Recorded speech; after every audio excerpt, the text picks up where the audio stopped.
Hi, welcome to Ashley's Kitchen. Today we're going to be using our crock pot, and as you can tell, mine has a little bit of age on it. I think I got it for a wedding gift, and that was 25 years ago. And it also doesn't have a lid anymore, so I use tin foil for my lid. So hopefully your crock pot is in a little bit better shape than mine is. The beauty of a crock pot, as you know, is that normally you can put your stuff in there and let it go, and hours later you come back to a wonderful warm meal for your family. The problem with a crock pot is that you have to think and plan ahead, because in a crock pot there is no quick meal.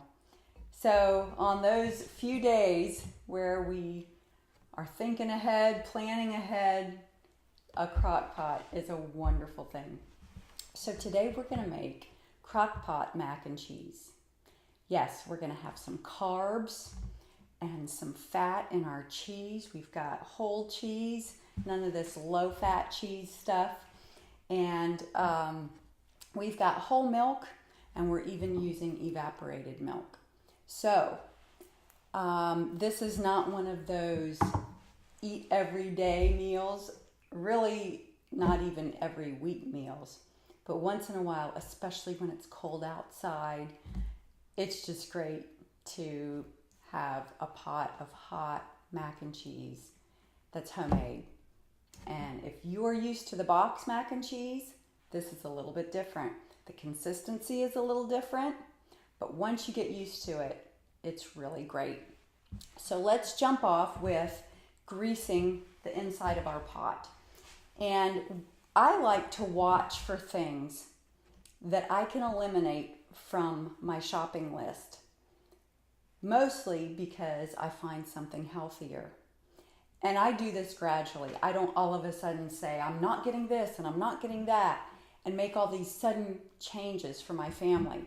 It would be tough for me and maybe a little tough for them. But probably, I don't know, 6 to 8 months ago, I stopped buying the spray, the grease spray, and that was probably one of the hardest things that I've given up in the kitchen, because that is so convenient. So if you're still using that spray grease, you go ahead and you use that stuff. If that helps you make a homemade meal, just use your spray grease. But if you're looking for something to get rid of, for something better, try this. You can use good old-fashioned butter, or you can use some olive oil, some avocado oil, and you can put the oil on a little napkin or paper towel and just wipe your pot. Or if you have one of those nice little brushes, a silicone brush or something like that, you can brush your pot or your muffin tins if you're making muffins. But butter is a really good one too. And I've got a stick out of the refrigerator. So I'm just going to use my butter, and I'm not really afraid of some fat in my food and in my pot for the grease. You just can't have it all the time and tons of it. So I'm taking a napkin now, and I'm going to smooth that out so that this gets all in the creases of my pot, so my pot is good and greased.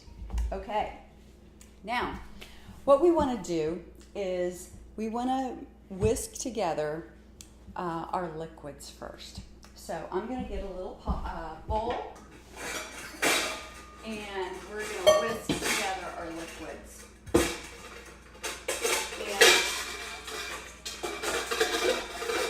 And I was going to try something different today. I was going to try just mixing them all in the pot. I think you could. You know, a lot of times when you make a new recipe, it's best to follow it right as it is, so that if it messes up, you know it wasn't your fault. But once you've made a recipe a few times, you can start tweaking it. And I was looking at this and I thought, you know, I think I could go ahead and just whisk these things in my pot so that I get rid of the extra bowl. Because I like to watch for ways where I can simplify and get rid of extra dishes to wash. But we're just going to go ahead and use this bowl today. So we're going to start with 4 cups of milk. You might think that is a terrible amount of milk. It is a lot, but the reason it's a lot is I'm actually going to double this recipe. I love leftovers. So if I'm going to the effort of doing this, I don't mind having a few leftovers to heat up another day. A nice quick meal. So I have pre-measured out my milk, and so this is 4 cups of milk.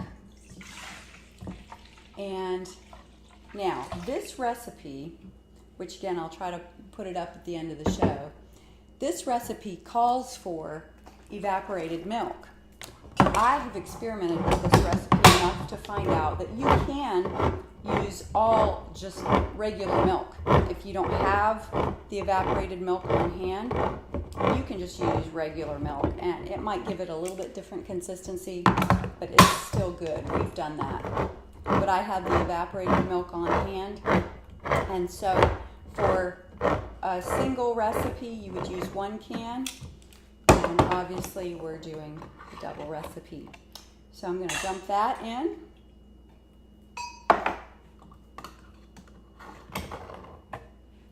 And wow, this is a lot of liquid. So we've got our milks and now 2 eggs. Okay, and my little trash bowl over there. Now I'm going to go wash my hands because I have raw eggs all over my hands. And I like to wash that off with a little bit of soap and water. So, all right. And now we've got, for one recipe, it would be a teaspoon of salt. So we're going to double that. That's about 1 teaspoon and 2 teaspoons. And then a 1/4 teaspoon pepper. So we're going to go for about a half teaspoon pepper. All right, that looks about right. What do you think? All right, so we've got our milk, our salt and pepper, and our eggs in here, and we're going to whisk this together. How do you know when you whisk it enough? You'll start to see a little bit of egg color coming through.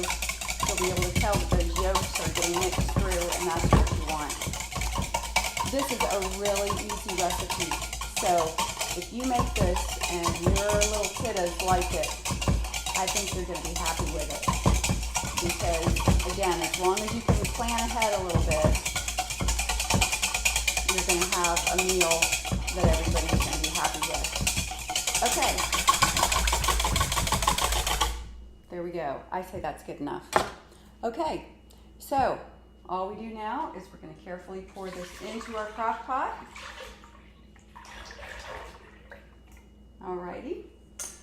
And then we're going to add the cheese. Now, I have pre-grated this cheese, and I like meaningful workouts. I have a tough time just lifting weights, and Tad thinks I need to lift weights, and he's right. But I have a tough time. I get bored with that. I would rather have a meaningful workout. So grating all that cheese, that was a meaningful workout. Okay, so for our double recipe, we are going to have at least 3 cups of cheese. Now, I like to go a little bit heavy on the cheese, and I bet you do too. How can you have too much cheese? I know, it is possible. You really don't want to eat too much cheese. You know what happens when you eat too much cheese, right? Then you're going to need an apple to balance things out. Just saying. Okay, so this was about 4 cups.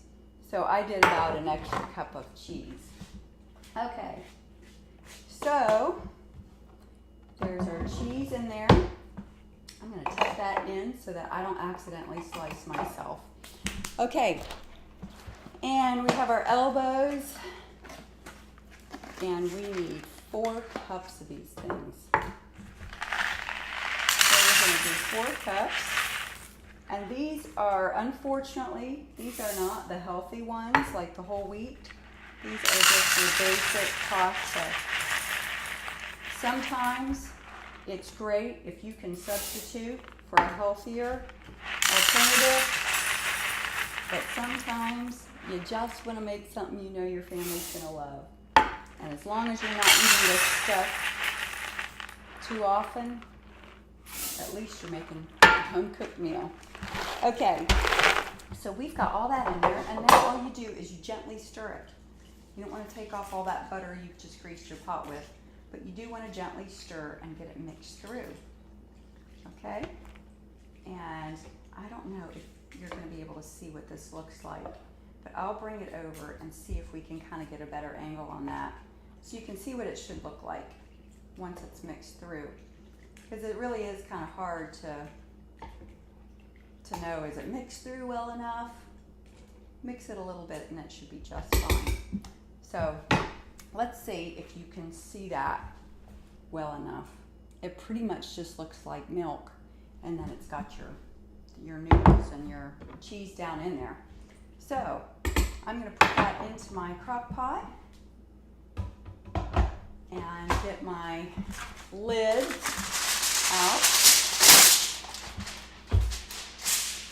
Seal that up.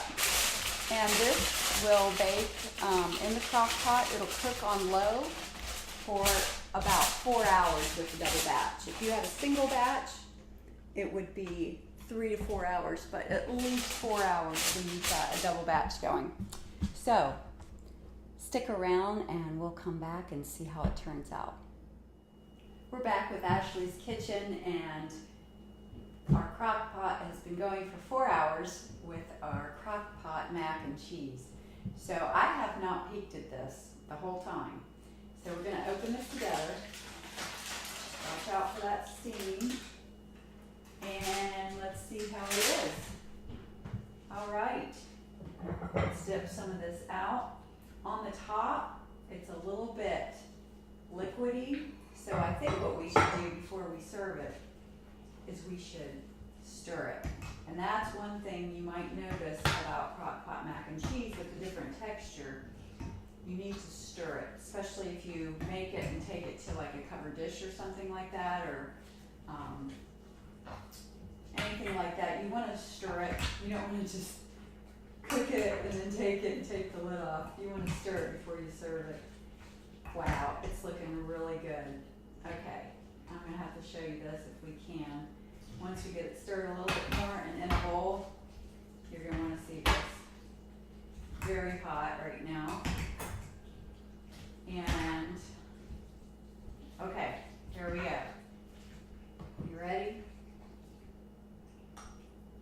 Oh my goodness. Ooh, it's hot. Okay. So, can you see that? Let's try it out. I like seeing the pepper in there. I like pepper and stuff like this. I think it's going to be really hot. It's so creamy and cheesy. I think your family's going to love it. Have a good weekend. Thanks for tuning in.